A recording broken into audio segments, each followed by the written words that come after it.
welcome everyone.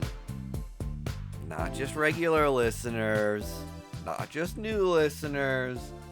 I want to welcome everybody to the First Issue Club comic book podcast.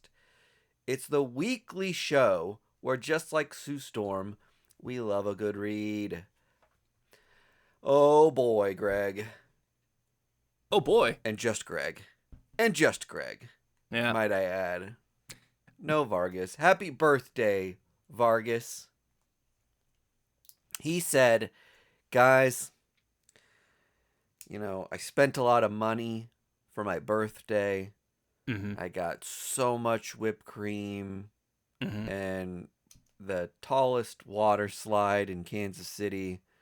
And I said, I just want to ride down a slide into that sweet, tasty cream. Was always the dream he had in his head. Hey, when I turn 38, I'm going to take the dive into all the cream. And we've always said, yeah, whatever, man.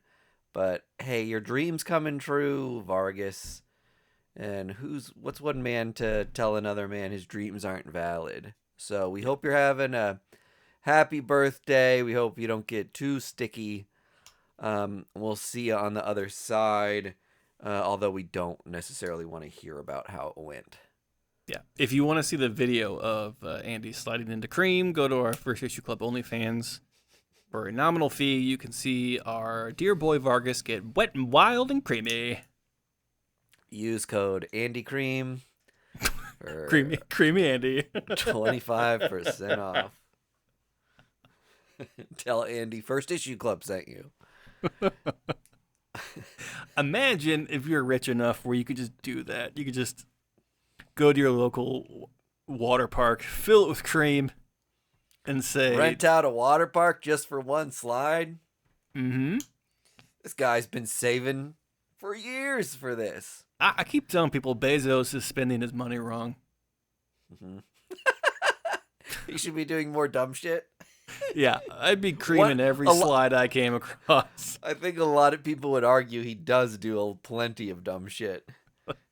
But not dumb shit to the degree that it's fun. Yeah. If you told someone you went to space, you'd be like, "Oh, that's awesome." But then you'd see what Bezos did, you're like, "That kind of fucking sucks." That's stupid. Right. I think generally speaking, we want him to do good with all this money he has laying around making more money. But yes, do something that makes you endearing as well. Yeah. We wouldn't be mad if he was the person who realized the pool full of Jell-O thing that we've all dreamed about. Don't lie. Yes. Yeah. Pretend you haven't thought about what it'd be like to swim through Jell-O. Jeff Bezos could build a refrigerator room, fill it with liquid, set the Jell-O properly, and dive his little bald head right in there. And we would all say, I think, most of us anyway would say, gosh, you know what? Can't blame him. What a prankster. I've always wanted to Scrooge McDuck into something. Maybe not coins, but something. Yeah. That would be a Packaging ton of fun. Yeah. Yeah. Circus peanuts. You're trying to tell me you wouldn't Scrooge McDuck into circus peanuts? Give me a break. Give me a fucking break. Get out of here. I wonder if I was Jeff Bezos, I'd be a much better Bezos. Yeah. And I think I'd have a fun czar on staff. Yes. Who would because I also think planning these things and going through the logistics of it takes the fun out of it. But if I woke up one day and this quarter's fun thing was that I had a room full of packing or circus peanuts to jump into. Yeah. What a blast. Yeah. And then you stream it, and then all the proceeds go to World Hunger. Yes, exactly. Make Everyone's it an event. favorite charity, World Hunger. People are hungry. You gotta feed them. We gotta feed these people. Can't believe we haven't figured it out yet, to be honest. Just still happening, which is wild. You know the old saying, it's, not like things grow on trees. It is like things grow on It is. trees. Food fucking grows on trees and in the dirt. It's sustainable. Get these people bananas. Oh, man. Yeah, you definitely need a fun czar because, like, you need someone to come in the room and be like, listen, Mr. DeStacy, it's been 3 months since you've done a fun thing. People aren't really kind of feeling your vibe anymore. We have this pool full of circus peanuts. People are still hungry. I think you know where I'm going with this. And you're like, okay. Yeah. I would love waking up and they're like, hey, that conference you're supposed to go to? And I go, yeah. And they go, doesn't sound fun, does it? And I go, no. And they go, what if we told you weren't really going to your conference today? And I'd go, what? And then all those slides I prepared? And then my fun czar would say, yeah, you're going to Marvel at Universal Studios Park, but you're going with the actual Avengers. And I Mr. would go, Beast. oh my God! My heroes! Man, that sounds like a pretty good life. That's me. Well, what a this is, if you haven't listened to the podcast before, this is what it is. Mm-hmm. This is what it'll always be. If it's not for you, now you know. You can stick around and we'll do more of it.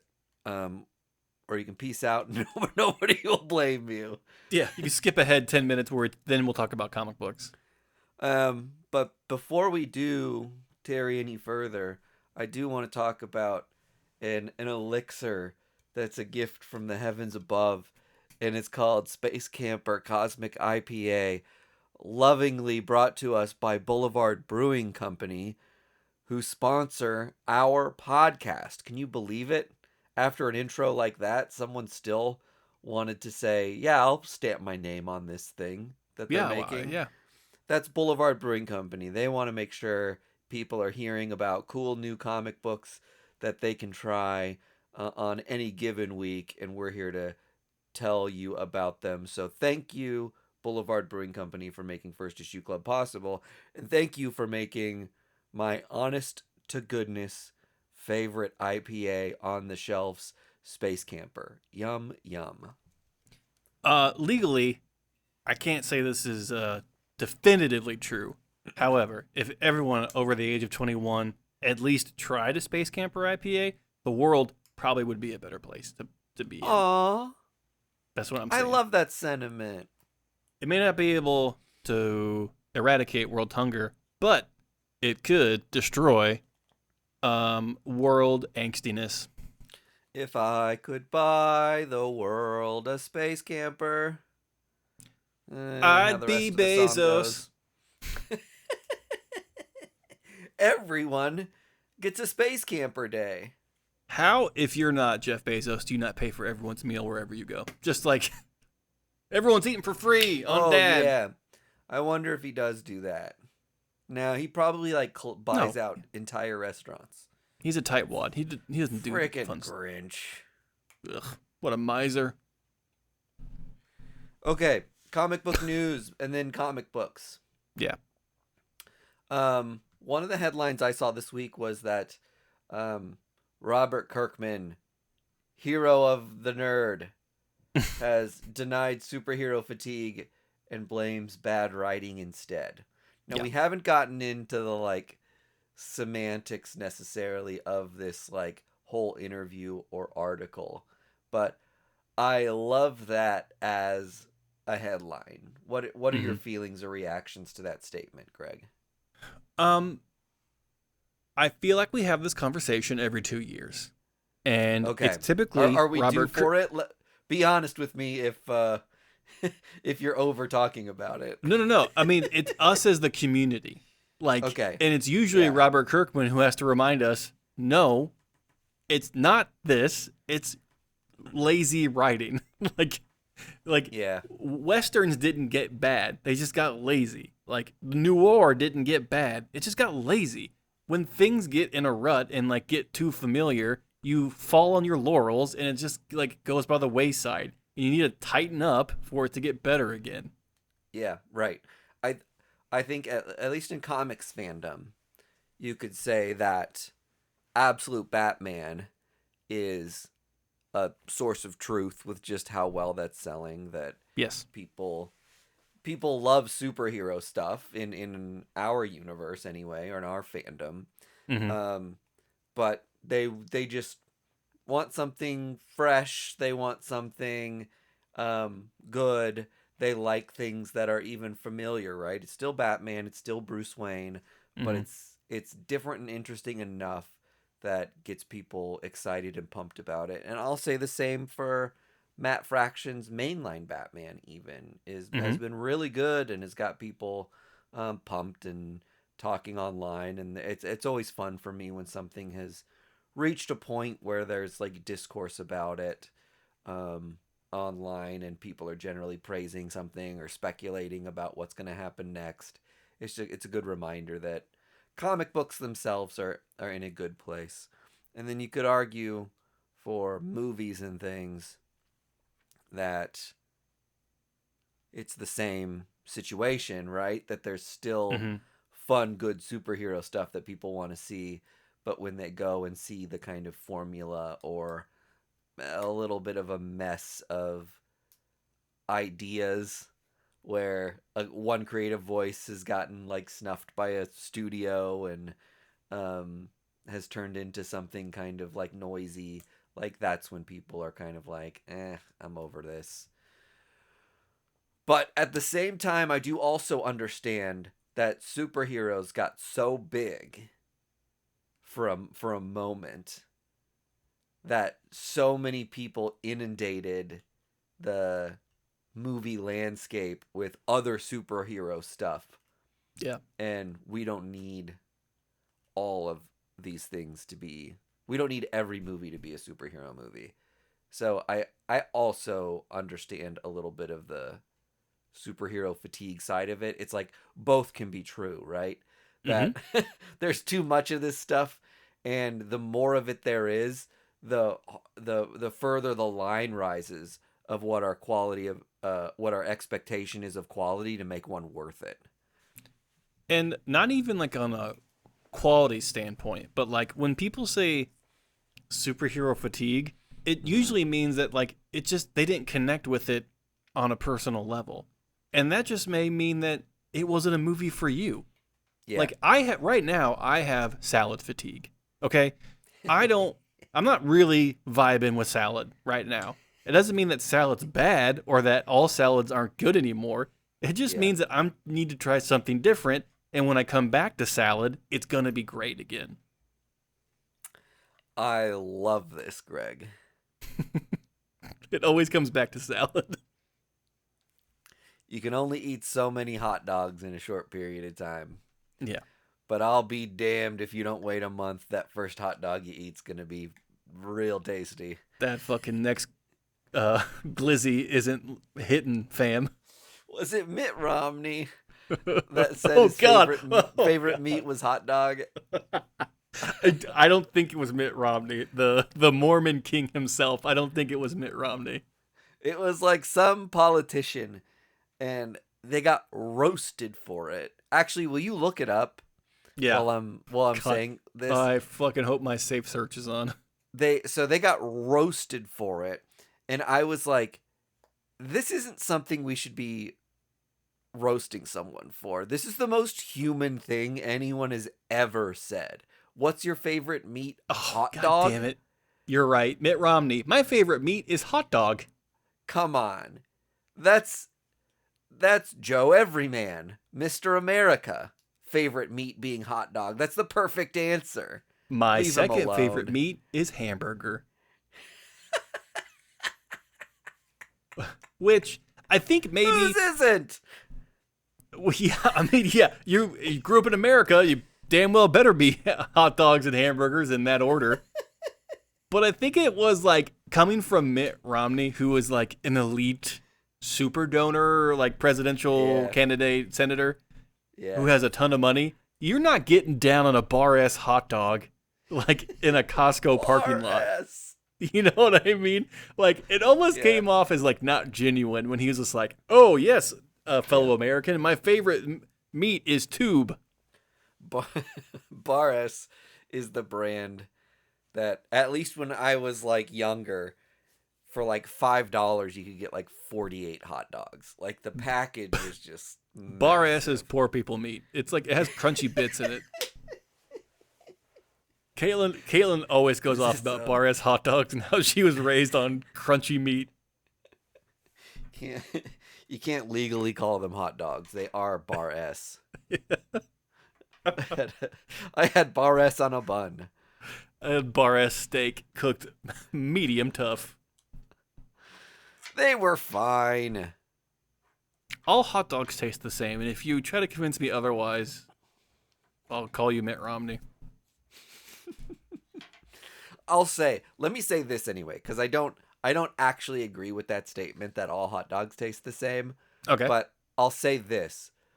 On a scale of, like, what tastes good, like 1 to 10, hot dog is, the floor is 7.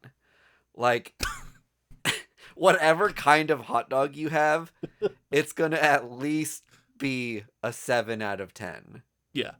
Well, the floor is high. I don't think you can undercook a hot dog. I think you just a hot dog is No, just I think hot dog's cooked. Yeah, it's like depression proof. Yeah. That and Cures peanut my butter. Depression. It gives me depression. Yeah, it works both ways. The temporary highs and the long, long lows that hot dog give me. When I was eating meat, I hated hot dogs. I was a smash burger guy through and through, and I could not. People love hot dogs. Like, they will die for their love of hot dogs. Mm-hmm. Couldn't get it. Wow, interesting. Yeah, well, info about me. Interesting. Something you and Mitt don't have in common. The one thing. Well, 2 things. One, we're both not presidents. And 2, we have different views on hot dogs. Okay, Absolute Green Arrow.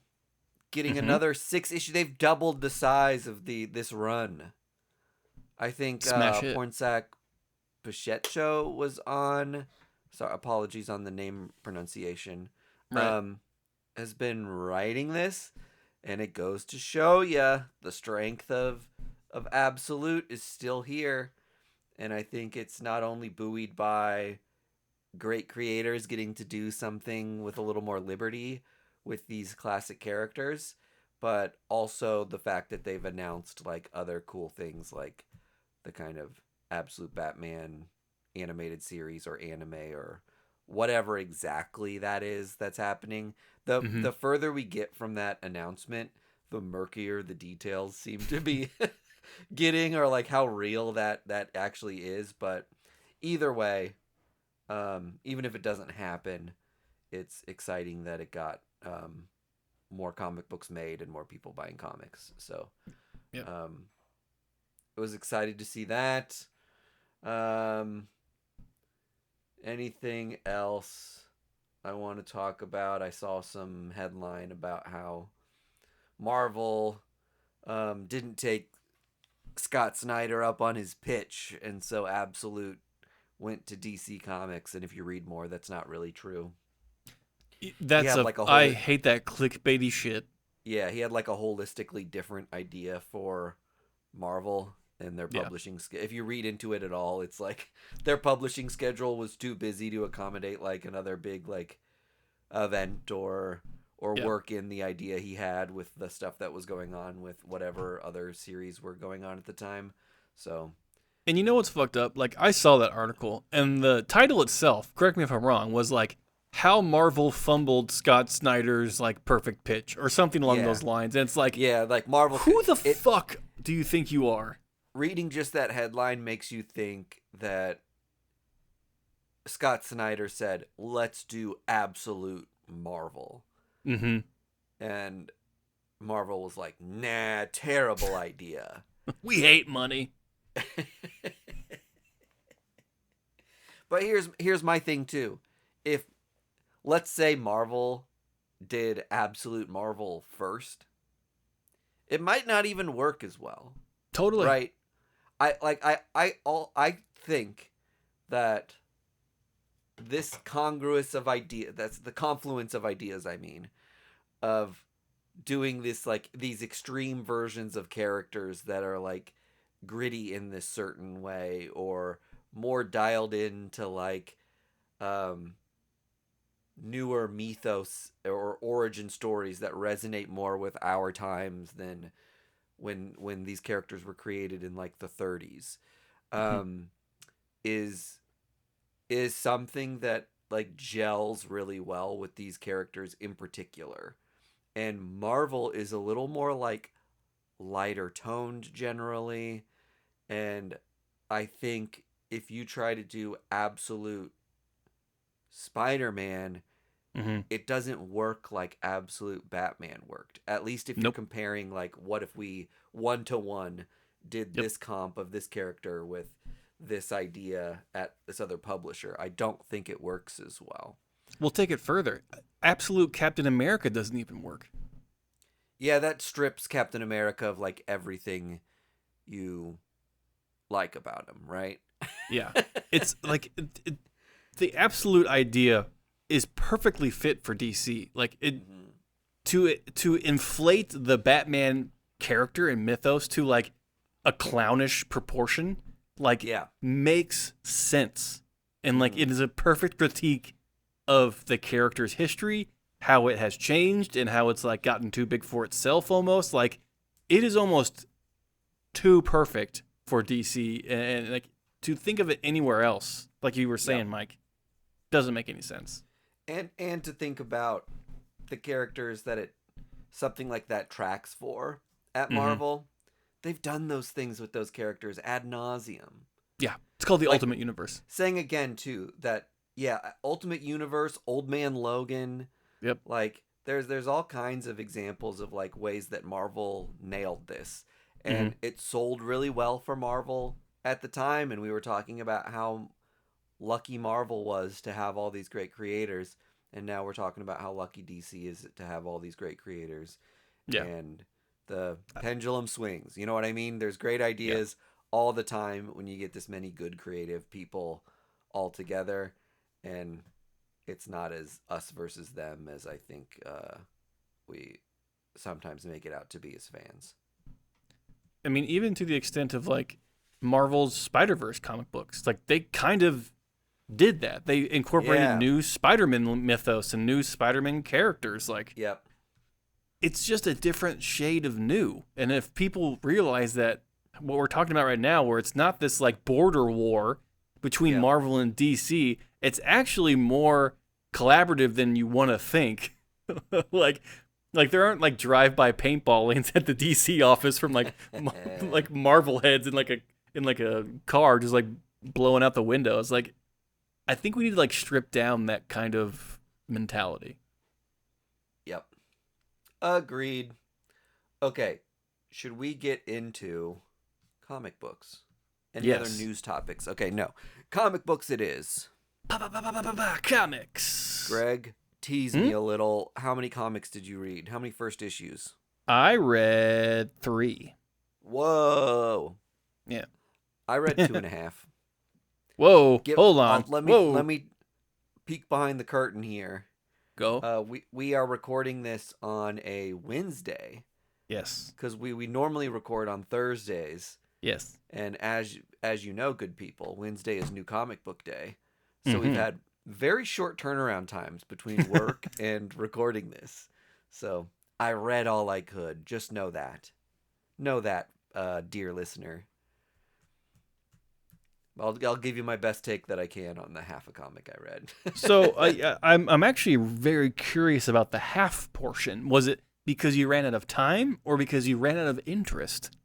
Oh, time. Okay. All right. Okay. I'll give you my comics I read, because they're already going to be spoiled for the listener, right? They're in the title. They're in the tidy. I did a Spurrier double feature today. What? and got both Minotaur, Oh, okay. his new book on Ignition Press, and A Mischief of Magpies, which is his new book on DSTLRY. Oh. And when I popped open Mischief of Magpies, it is written in like diary form almost. So it's a lot denser than I was anticipating a comic book to be, because there's like notes and correspondence. Like the first half of the book is told through like communication between people that's been like documented or written in a diary, whatever it is, and you're kind of like absorbing these artifacts as an outsider to start following the story. So it was just a lot more reading than I was expecting to have to get through before we started recording. Threw off your rhythm. DSTLRY books are already really big, right? They're these like massive magazine-sized things that have more pages than a traditional comic book, so they're already big. Yeah. So wait, what was your half? That was the Mischief of Magpies. Oh, okay. The DSTLRY comic was the one I only got halfway through. Okay. Do you want to spoil? Should I spoil mine for you? Yeah, let's hear it. I read the David Dismalchian book. Fuck yeah! Kingdom of Earth. I read that as well. Okay. So we have overlap, thank God. I read DC Dark Knight of Steel 2. You read this? Oh, this is Dark Knight of Steel 2, number 1. I'll get into it. Okay. Because it's frustrating, but I'll get into it. And then I read kind of a what I would call a classic in comic books, Godzilla versus Sonic the Hedgehog. Oh, yeah. It's one of those things when it's on a shelf, you just have to. You're drawn to it, like moths to a flame. Lines don't outside of shops. I don't even remember walking to the shelf to get it. I like floated. Yeah. There was a guy in my comic shop today who was very patiently waiting behind me in line. Mm-hmm. And I was like, he doesn't have anything. I almost let him like cut in front of me because I was like, does he just have a question? But I had the dog in my car, and I was like, I got to get back outside to my dog. Is that a euphemism for you had to poop? I don't know if you've ever had this situation where you've let somebody go in front of you because it's like, oh, you only have one item or no items. Mm-hmm. And you just have a quick question, and then that turns into like a whole like, well, can we get a price check on this? And what if I return this and trade this in? Yep. And I was like, I should just be selfish. My altruism check is out always first. betrayed at the grocery store. Yes, totally. Always. But it was just a guy who normally doesn't come in and was like, hey, I want some Godzilla comics. Do you have any of those? Whoa, and holy I was shit. like, hey, comic books, it's working. Hell yeah, man. Did you turn around and be like, whoa, my name is actually Andy Vargas. Here we go. Yeah, Andy Vargas is creaming somewhere. Down a slide. Not the slide whipped cream variety. Well, Mike D, do you want to cover Kingdom of Earth together since we both covered it? Let's do it. Kingdom of Earth out on Dark Horse Comics by David Dasmalchian. Is that how you say that? Yep. And the Leah Kilpatrick, art by Sue Lee, letters by Frank Chivakik. Sue Lee does a lot of the like celebrity comics. Mm-hmm. When like a celebrity writes comics. I wonder what that is. It's just like maybe really good at like a house style to get an idea across. Personalities or yeah, right. Well, entertain this thought, Mike. Like if you are I would say David Dasmalchian is like kind of a comic book writer. You know, yeah, like more yes, so. He's got cred as more of a comic book writer than a quote unquote celebrity. Right, but like when Post Malone comes in to do a comic book, he probably knows 0 comic book illustrators, and so when you have those house style people on call, they can facilitate your idea and make a comic book out of it. Yeah. So kudos to those people that are like always on call to be like, hey, we got Skarsgård here. He wants to make a comic about something. Do you want to draw it? And you're like, oh yeah, well I guess I could make some money. But this book, Kingdom of Earth, is kind of like if all the cryptozoological animals came out from the sea and Earth and took over the world and then tried to make a society and like keep humans under their heel. Yes. They basically turn humans into cattle in like no time at all. And like a new society has emerged.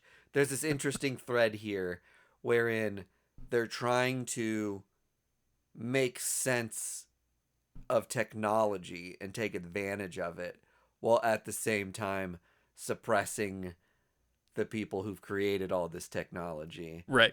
And that's like some of the crux of this, I think, or a piece of it that's really interesting to me anyway, is the advancements that we've made are devolving a bit, and our monster oppressors are aware of that and trying to figure out how can they continue to suppress us while at the same time learn from us and take advantage of all the leaps we've made throughout the years.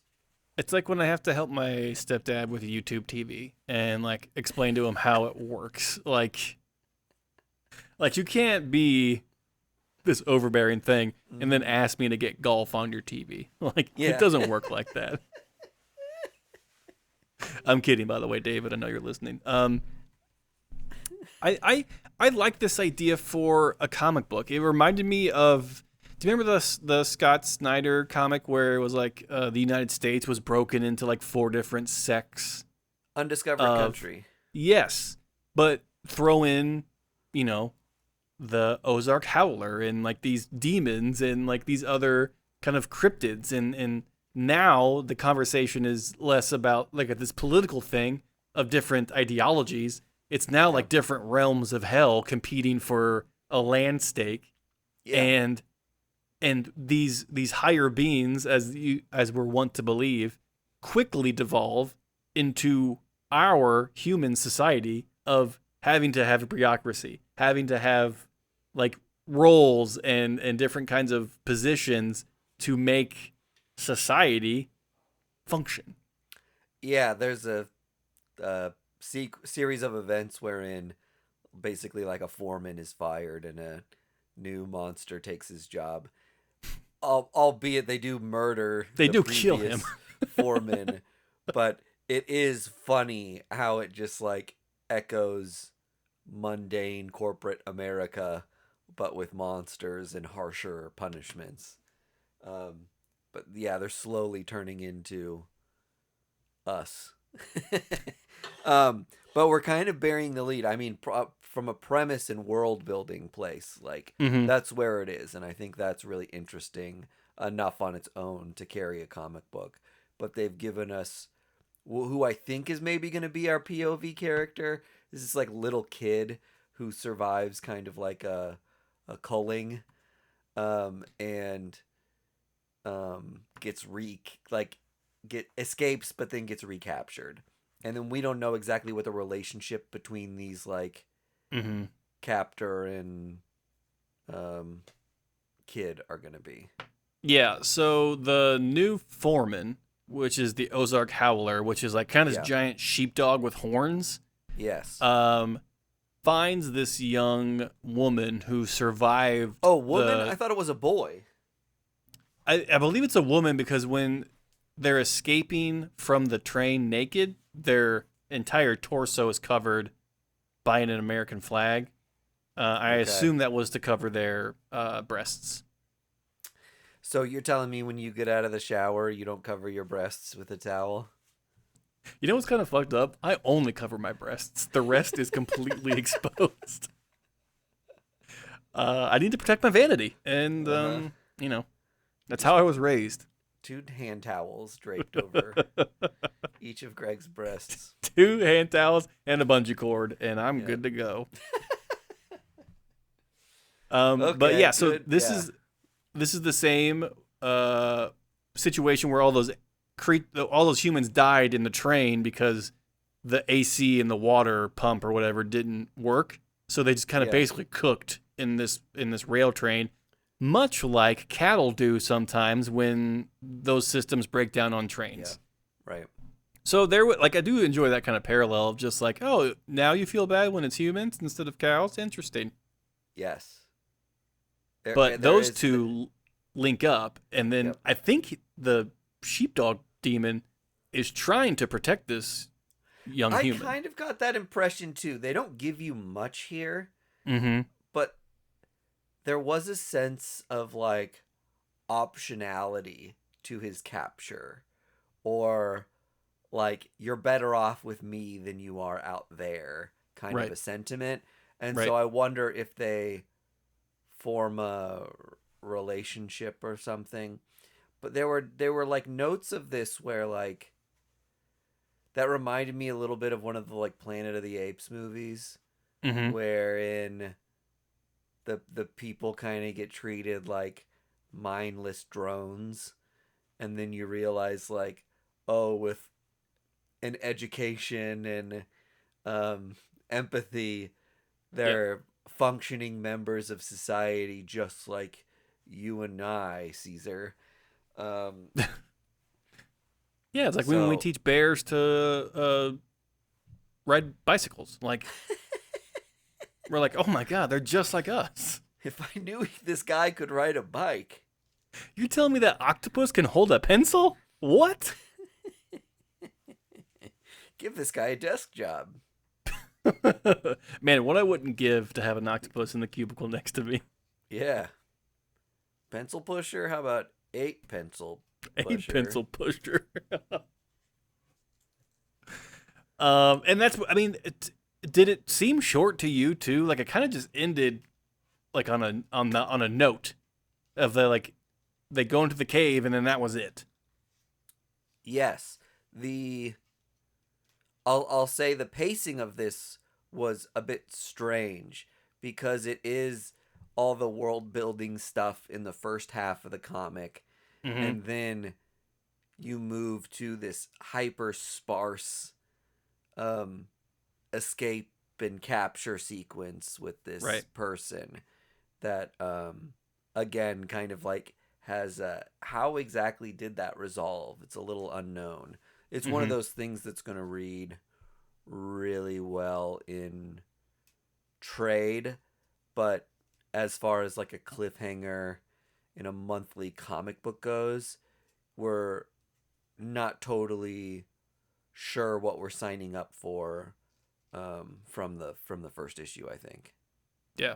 I loved it. I thought it was a really fun idea, Yeah. developed characters. Like while I was reading this, I distinctly remember thinking like I kind of want to see how this fucking ends. Like this is Yeah. really bonkers. Then the cliffhanger worked. You done it again. You done it again, David. You did it, David. You may know him from Count Crowley. Mm-hmm. I think his most popular book he's written. He might have did he write one of the like Minor Threats Yeah. um I think he's done some Black Hammer stuff. mini He's series? Yeah, he's done a couple of mini series. Oh, he did Barfly. Barfly, that one was good. Yeah, totally. All right. You're a real one, David. You're welcome on this show anytime. Anytime. I want to get into DC Dark Knights of Steel 2, Okay. number 1. Got it. Point of order. I hate this title. Yep. This is technically isn't a sequel. This isn't like, Yeah. Die Hard and Die Hard 2. It's just a continuation of the same fucking story. Yep.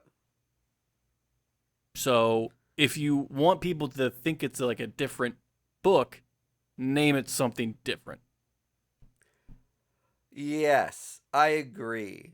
I even think how a subtitle is treated can clue people in enough. to Yes. know that, like, oh, there was probably a volume before this. Yes. It actually is a Just do detriment to that. call it Dark Knights of Steel 2.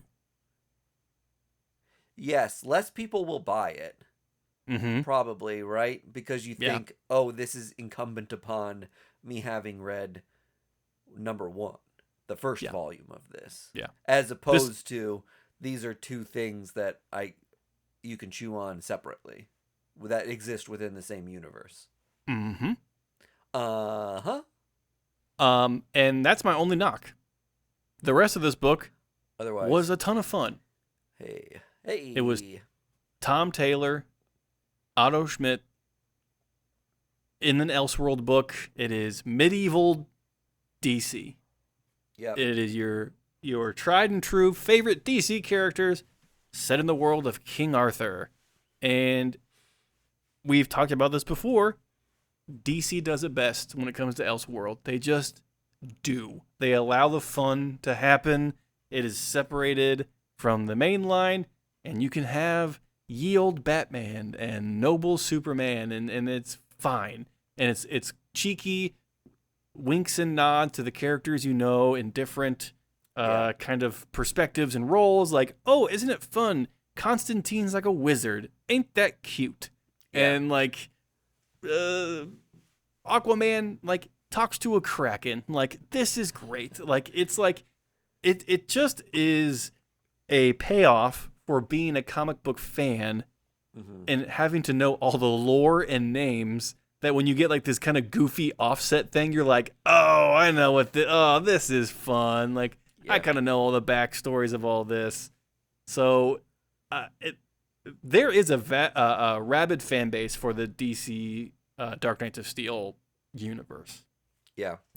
And they are vocal, and I love them because they are getting quality books from an amazing creative team, and kudos to those folks. And this book was another great entry into that world. Cool. My only knock is change the fucking name of this book. I'll say it's not hard. To your kind of point about the title, I do think what DC does good about a lot of their Elseworld stuff is that they don't necessarily overstay their welcome. That it is kind of a short blip into something, and then they give it a sec, and then give you like, here's another blip into that. Like, that jives more with like my spending habits and how I'm able to like absorb a whole other universe of superhero stuff. Like, I think I was complaining a couple months back, which is like a good problem to have, right? That like, oh, there's all these absolute books, and I've been slowly like glomming on to the stories and the interconnectedness between these, and I'm picking so many of them up now. But I'm also reading normal Batman every month, normal Catwoman every month, normal Wonder Woman every single month. Yeah. And to have to buy 2 of every single one of these is not going to be in everyone's budget. But as a comic book fan, I want to be part of the conversation of all these like great things going on, so it is difficult when every new idea becomes a big ongoing series or interconnected universe. And I do appreciate when a publisher can show a little restraint and be like, this is an 8-issue thing. And we're going to leave it at 8. Okay, and we're going to leave it at 8. And that doesn't mean we can't revisit it. But for now, it's going to be 8. Yeah. And if enough people want it to come back, we'll give you some time to stay invested in the comic books you've been buying since you were little kids, whether you're Superman, you're Batman. But, we'll come, like, speaking of Tom Taylor, we'll revisit Deceased at some point, right? Oh, sure. Yeah. But I don't have to buy Deceased for 6 years straight because I enjoy that universe, right? Like, they packed all the punch into a dense, cool thing and gave it to us all at once. And let's do that again in 5 years. But it doesn't have to be stretched out into this thing that competes with my other budget. Sorry, long tangent.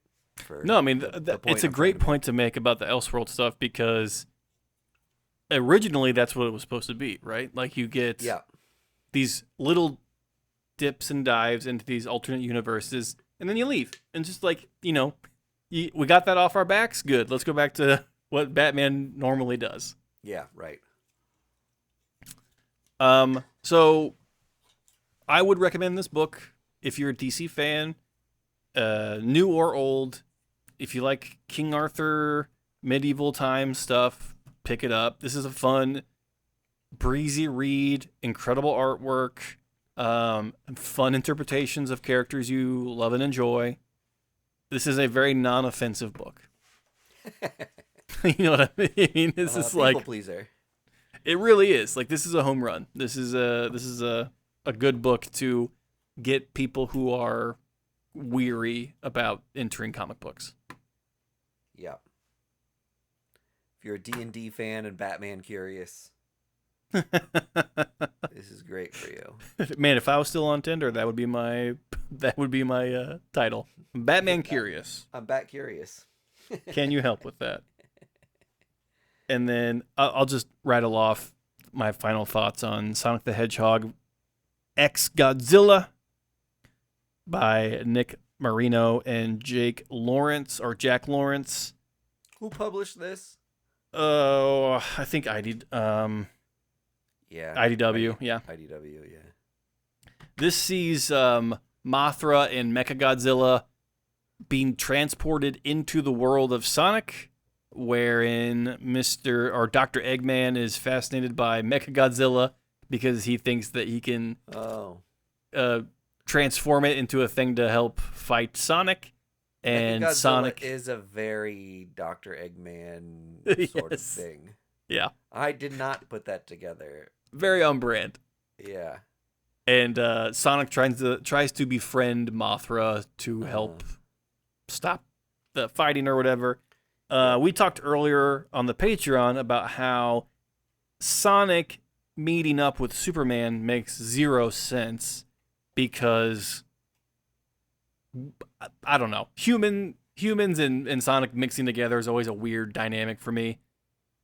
Captain Carrot's the better option for Sonic to meet. But when Sonic meets other anthropomorphic beings, such as Godzilla, Mechagodzilla, Mothra, all those homies, it makes more sense that it's just larger versions of these creatures. Art style's very cute, on brand with the Sonic books. Very fun, very kid-friendly, very, very non-offensive book, again. It's very cheeky. I will say, for a book that claims that it is Sonic versus Godzilla, there's a huge lack of Godzilla in this book. Mm-hmm.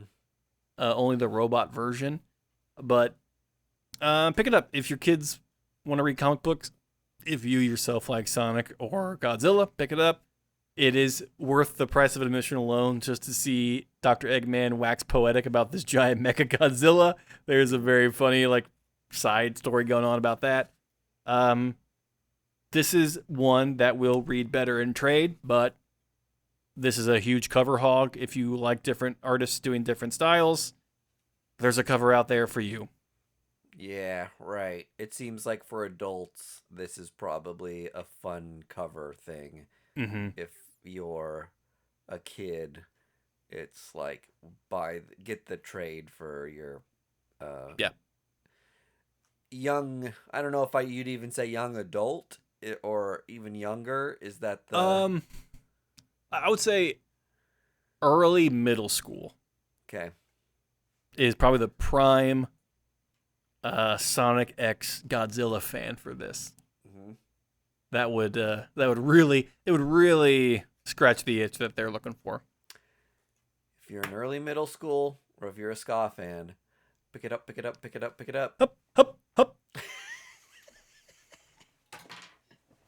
Okay, those were Greg's comics. Any other thoughts? I think there should be a anti-littering campaign done by Real Big Fish now. Oh, yeah, that's a great idea. We see trash on the ground. Pick it up, pick it up, pick it up, pick it up. what? Okay, I did have a Sonic question for you. Oh, okay.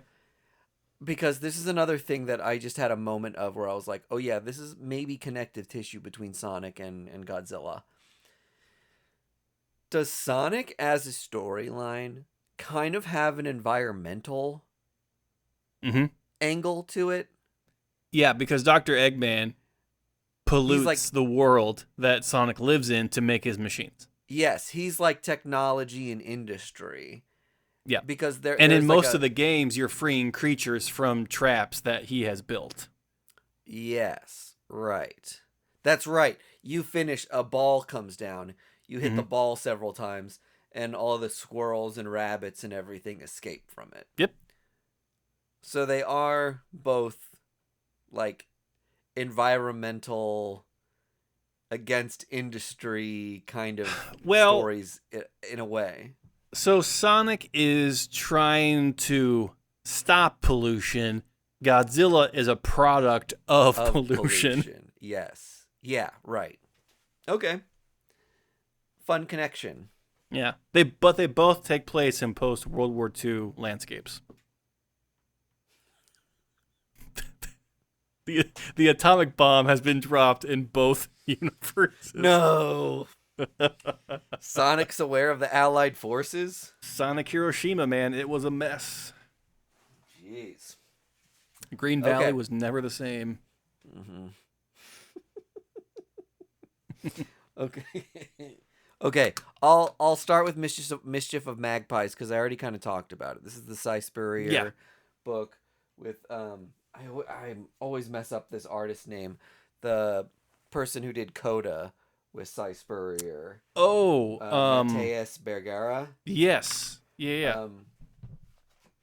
So they're teaming up again on Mischief of Magpies. This is the one I mentioned earlier that is kind of told through like correspondence for the first half of the comic, and it is about a kind of teen boy who has, you see him grow up really quickly and go through some like psychological issues and have some problems, and his sister is sick, and then there's this fantastical world that gets introduced during his like dream state, but his dreams are affecting his real world, and he's having a difficult time like parsing kind of fantasy and reality, and it's this kind of manifestation of escapism, but Yeah.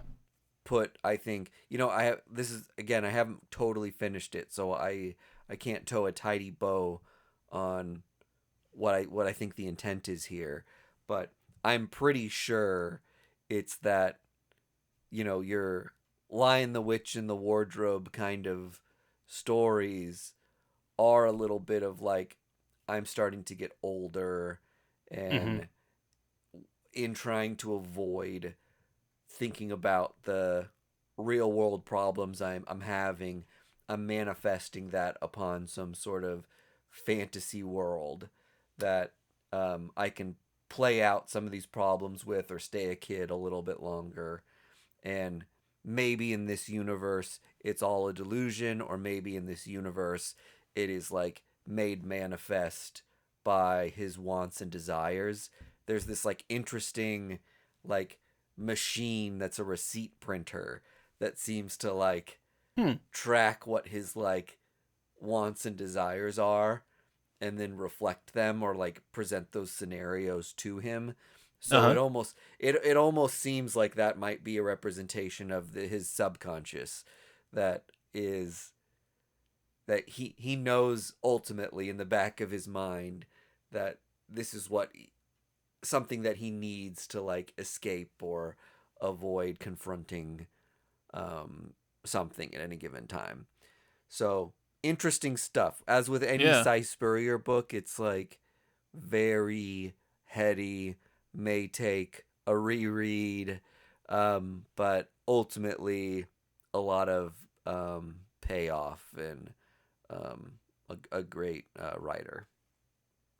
So that's that one. It's because it's DSTLRY and it's like a magazine size formatted book. It is like $10, but you're getting way more comic and big, beautiful art in it. And again, kind of interesting, atypical storytelling with the journaling and correspondence that are essential to this. So if you like something that plays with the format a touch, this is maybe something for you to try.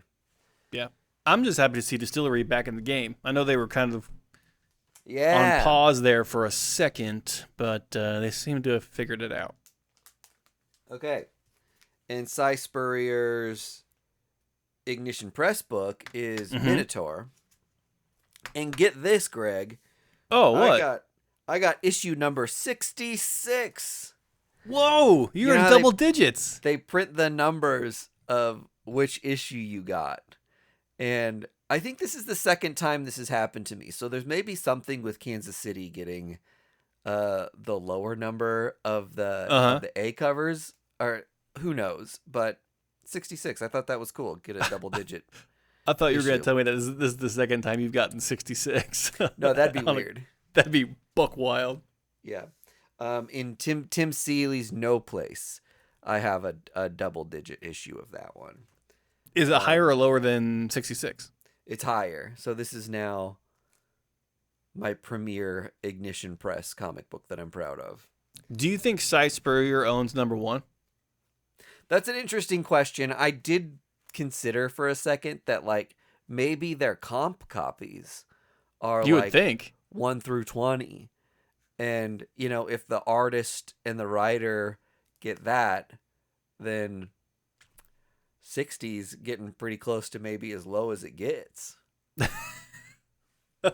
Am I right? That's as low as it gets, baby. This is my new grail. This is as low as it gets, my man. Okay, this book is incredibly hard to recap. Great. And this is one of those things where I will just say it is maybe too smart for me, which sometimes Cy Spurrier books lean into that territory. To try to summarize it in the least painful way possible, someone develops a machine that right before it reaches a kind of singularity, it's shut off because the U.S. government is afraid of what that means. We're not ready for a singularity just yet. But in the build up to it, kind of like seeds are planted that have manifest in different places of this like proto singularity.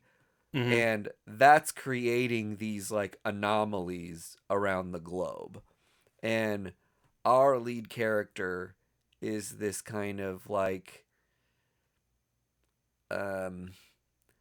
depressive, a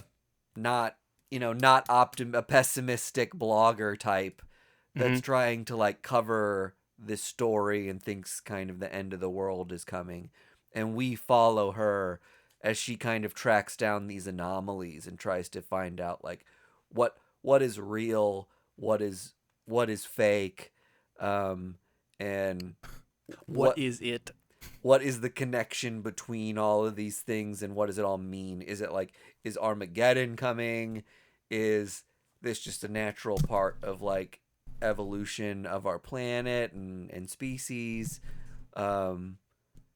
So I mean, super heady. It was kind of tough for me to follow, but I know and trust Cy Spurrier, but I think might need another read for me to like fully grasp what exactly it is conceptually. It's giving X-Files and a little bit of Department of Truth. Yeah, you know what?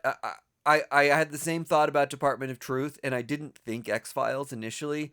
But I think in the writer's notes, Cy Spurrier says that there's a touch of X-Files to this. So, I'm fucking in. That sounds really cool. Yeah. So we'll see. Love a good depressive, pessimistic blogger exposing the world. That's why I love Ghost Rider. The PBS Kids show. Totally. The you don't get this reveal in the comic book, but they also, in his like notes in the afterword, allude to the fact that she may be pregnant.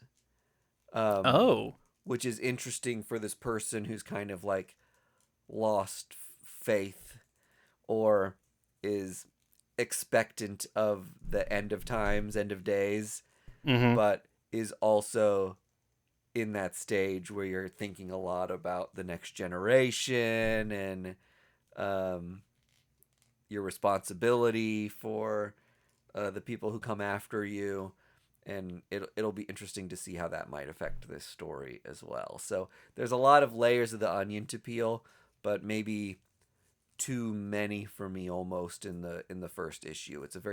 It's several big ideas layered on top of each other to me.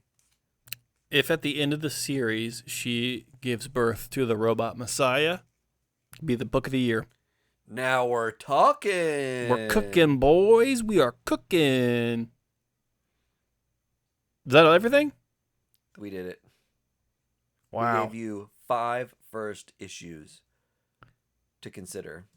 Two dudes talked for an hour about comic books and hot dogs. Where else can you go on the internet where that will happen? Tell me about it. Or Blake's Buzz. That is true. Blake does eat a lot of hot dogs on his streams. He's actually the number one source. How did we not have We're number him 2 on when this, it comes to the hot dogs and comic books, episode? actually. Yeah. Fuck, we are late to the party. Shout out, Blake. Yeah. That's awesome. All right. All right. We'll see y'all next week. Bye, everyone. Have a good weekend. Happy birthday, Andy. First Issue Club podcast is brought to you by Boulevard Brewing Company, the people responsible for our favorite drinks, the Space Camper Cosmic IPA family of beers. Our show is edited and produced by our hosts Mike DeStacy, Greg Lichtig, and Andy Vargas. You can find us on social media at First Issue Club, and you can join the supporters who keep our humble podcast going on our Patreon at patreon.com/firstissueclub.